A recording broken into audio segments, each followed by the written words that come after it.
Na safisha ndani ya klabu ya Simba ndo kitu ambacho kinaendelea na kinashika hatamu ya kwenye vichwa mbalimbali vya habari hapa nchini Tanzania pamoja na kule nje.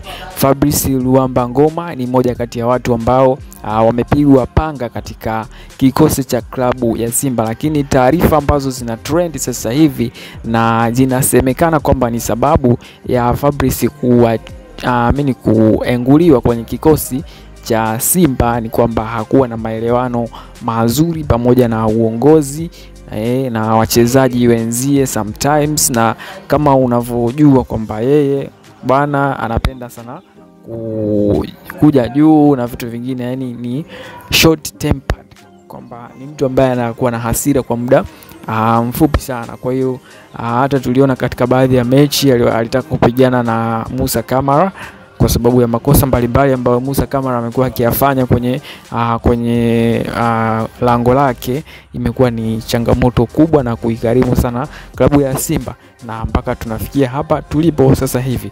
Kwa hiyo Fabrice Luamba Ngoma kupitia Instagram page yake ameweza kuweka ujumbe ambao una nia thabiti kabisa ya kuwaaga wana Simba kuelekea msimu ule ujao ambao hatakuwa sehemu ya kikosi, na kubwa zaidi amewashukuru kwa kumfanya hajihisi kuwa yuko nyumbani, kwa sababu waliishi naye vizuri na walikuwa naye kwenye shida na raha. Una maoni gani kwenye hili la Fabrice Ngoma?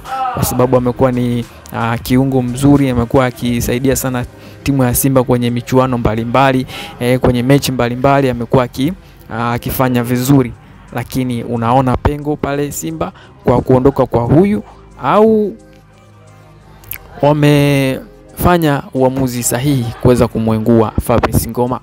Drop your comment hapo chini, lakini pia usiache kulike na kushare video hii ili iwapate watu wengine.